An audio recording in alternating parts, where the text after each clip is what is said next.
आज की ताजा खबरों के इस अपडेट में बात करेंगे देश भर की तमाम बड़ी और काम की खबरों के साथ ही सरकार की ओर से लिए गए कुछ महत्वपूर्ण फैसलों, जारी किए गए कुछ नए नियमों की।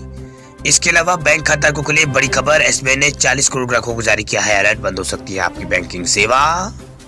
सार्वजनिक क्षेत्र और देश के सबसे बड़े बैंक भारतीय स्टेट बैंक यानी एसबीआई ने अपने ग्राहकों को अलर्ट जारी किया। दरअसल बैंक ने अपने अकाउंट होल्डर्स को 31 मार्च 2022 से पहले अपने पैन कार्ड को आधार कार्ड से लिंक करने के लिए नोटिस यहाँ पर किया है।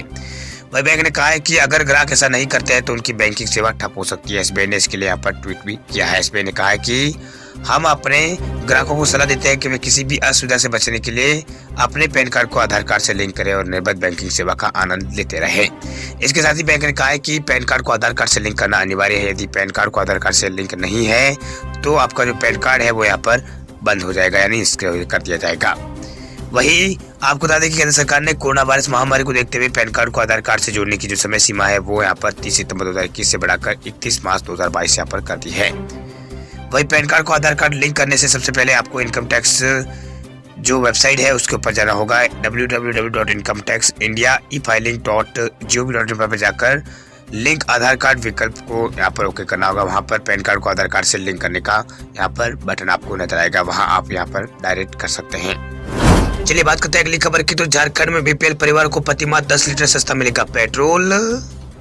झारखंड में बीपीएल परिवारों को पेट्रोल की खरीद पर सब्सिडी देने की योजना 26 जनवरी से प्रभावी हो गई है। मुख्यमंत्री हेमंत सोरेन ने राज्य की उपराजधानी दुमका में आयोजित गणतंत्र दिवस समारोह के दौरान 5 लाभार्थियों को प्रतीकात्मक रूप में यहाँ पर सब्सिडी की राशि प्रदान कर इसकी शुरुआत की।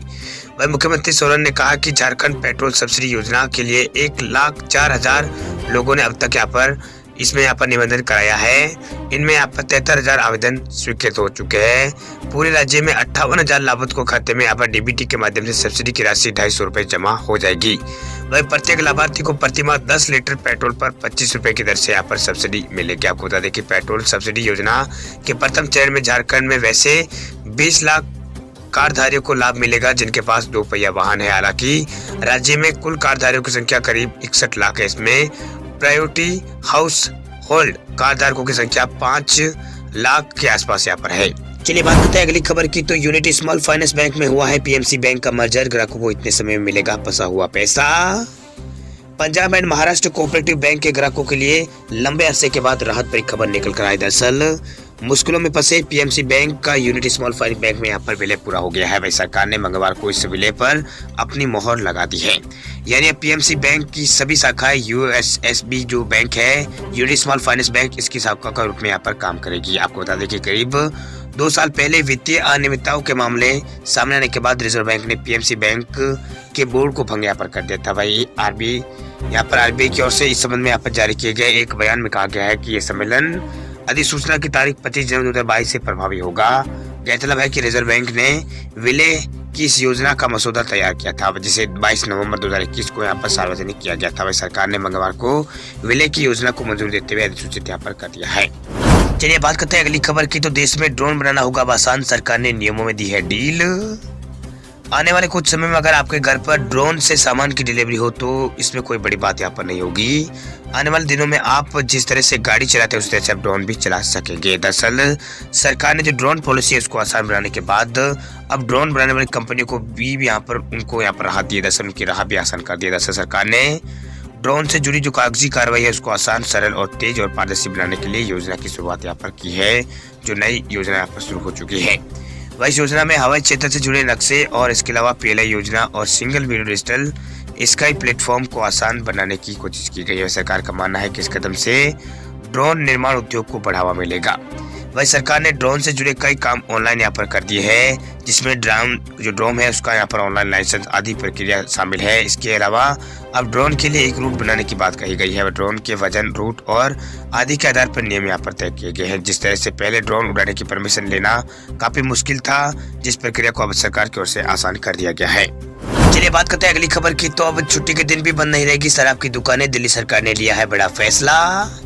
देश की राजधानी दिल्ली में अब शराब की शौकीनों के लिए अच्छी खबर निकल कर। दरअसल दिल्ली सरकार ने अब नए आबकारी नीति के तहत ड्राई डे की संख्या यहाँ पर घटा दी है। पहले साल भर में 21 दिन यहाँ पर ड्राई डे होते थे, लेकिन अब दिल्ली में सिर्फ 3 ही यहाँ पर ड्राई डे रहेंगे। इसे लेकर नए नियम लागू कर दिए गए हैं। इससे शराब के शौकीनों में खुशी की लहर दौड़ गई है। अब सिर्फ कुछ ही दिनों का यहाँ पर ड्राई डे होगा। भाई दिल्ली सरकार की ओर से जारी किए गए नए नियमों के मुताबिक दिल्ली में लाइसेंस प्राप्त शराब की दुकानें और अफीम की जो दुकानें हैं वो गणतंत्र दिवस यानी 26 जनवरी और इसके अलावा यहाँ पर स्वतंत्रता दिवस यानी 15 अगस्त और गांधी जयंती यानी 2 अक्टूबर को ही यहाँ पर बंद रहेगी। बाकी दिन यहाँ पर ये सभी दुकानें खुली रहेगी, चाहे कोई भी त्योहार हो, कोई भी यहाँ पर। चलिए बात करते हैं अगली खबर की। तो कोरोना से प्रभावित छोटे दुकानदारों के लिए हो सकती है राहतों की बारिश, सरकार दे सकती है वित्तीय मदद। 1 फरवरी 2022 को पेश होने वाले बजट 2022 से बड़े उद्योगों के साथ साथ छोटे दुकानदारों को भी काफी यहाँ पर उम्मीदें हैं। वही जानकारों का कहना है कि कोरोना महामारी से प्रभावित छोटे दुकानदारों के लिए इस बजट में राहतों की बारिश यहाँ पर हो सकती है। खास बात यह है कि महंगाई से लड़ने के लिए सरकार उन्हें वित्तीय मदद यानी फाइनेंशियल सपोर्ट यहाँ पर दे सकती है। इससे सिर्फ उन्हें कारोबार को आगे बढ़ाने में मदद मिलेगी, बल्कि उन्हें यहाँ पर सीधे वित्तीय मदद से यहाँ पर अर्थव्यवस्था की खपत भी यहाँ पर बढ़ेगी। वही खुदरा विक्रेताओं के संगठन रिटेल एसोसिएशन ऑफ इंडिया ने यहाँ पर सरकार को सुझाव में कहा है कि महामारी से उभर रहे खुदरा क्षेत्र के लिए emergency credit line guarantee scheme की जरूरत है। इससे गरीबों के हाथों में अधिक पैसा आएगा, क्योंकि 2 साल में महामारी ने यहाँ पर गरीब वर्ग को सबसे ज्यादा प्रभावित यहाँ पर किया है। वही बात करते हैं अगली खबर की। देश में पिछले 24 घंटों में कोरोना के 2,84,000 से अधिक नए मामले आए सामने। 574 लोगों की हुई है मौत।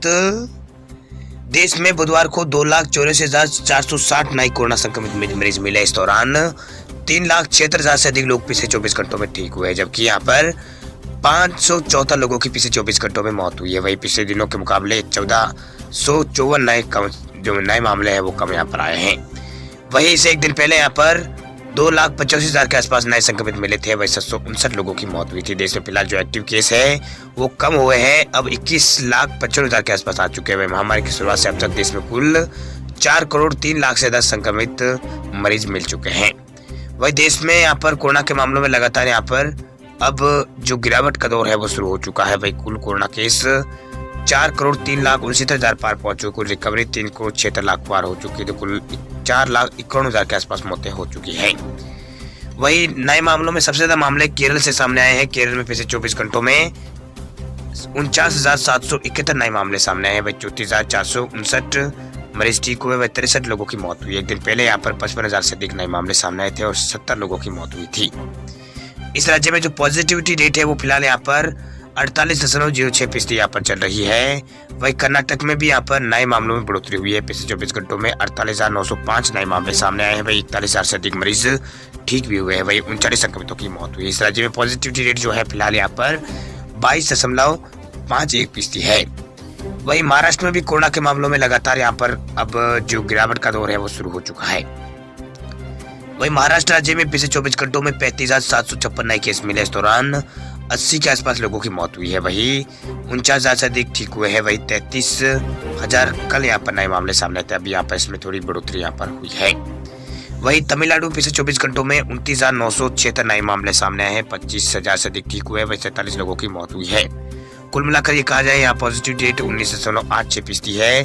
तमिलनाडु में जो यहाँ पर कोरोना की स्थिति है उसमें यहाँ पर सुधार हो रहा है। तमिलनाडु में कोरोना के मामलों में यहाँ पर गिरावट आ रही है। इसके अलावा गुजरात में पिछले दिनों यहाँ पर पॉजिटिविटी रेट में कमी यहाँ पर देखी गई है। कल यहाँ पर 14,781 नए मामले सामने आए हैं। वही 20,000 से अधिक ठीक हुए, 21 लोगों की मौत हुई है। वही 16,000 केस यहाँ पर परसों सामने आए थे। वही राज्य में कुल यहाँ पर अभी एक्टिव केस 1,28,000 के आसपास है।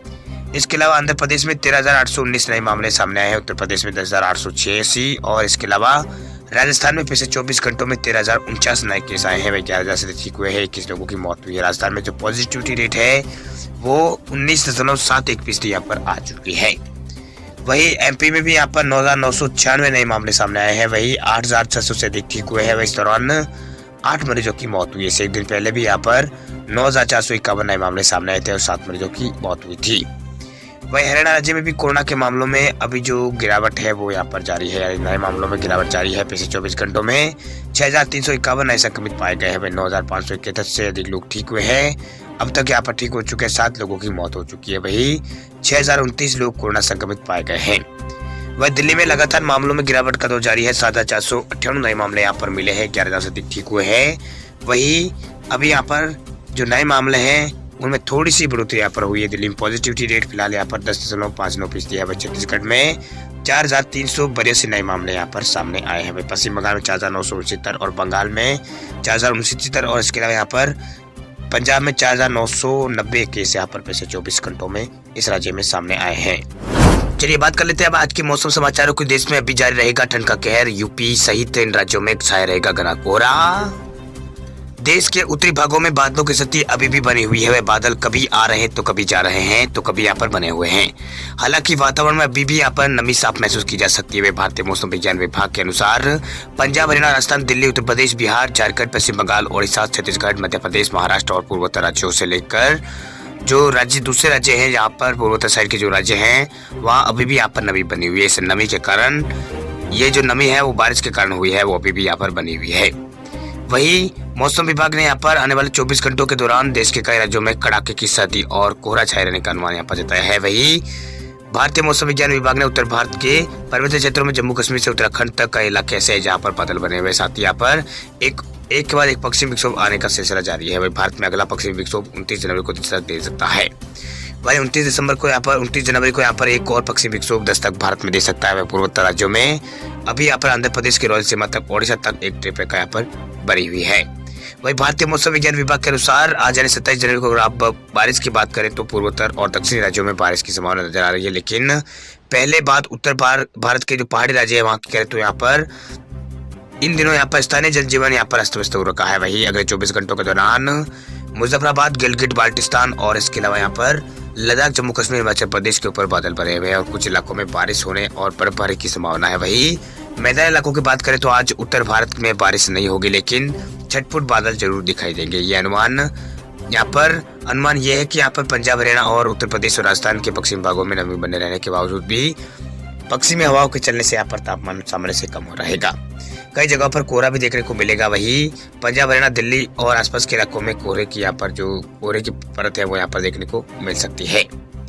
वही उत्तर भारत के कई राज्यों में यहाँ पर बारिश को लेकर एक नया पश्चिमी विक्षोभ को लेकर बारिश का अलर्ट जारी किया गया है। वही उत्तर प्रदेश के पश्चिमी भागों में कोहरे का प्रभाव काफी हो सकता है। साथ ही पूर्वी हिस्सों में भी कोहरा का असर यहाँ पर रहेगा। वही पश्चिमी यूपी और उत्तरी तराई इलाकों में, जिनमें यहाँ पर कई इलाकों में उत्तरी जो तराई इलाके हैं उसमें सहारनपुर से लेकर मुरादाबाद और नजीबाबाद आसपास के इलाकों में और बरेली, शाजापुर और दक्षिण पश्चिमी हिस्सों में जिसमें कासगंज, फर्रुखाबाद, एटा, इटावा और मैनपुरी, आगरा और अलीगढ़, मथुरा, गौतम बुद्ध नगर सहित आसपास के इलाकों में घना कोहरा छाया रह सकता है। ये मौसम विभाग की ओर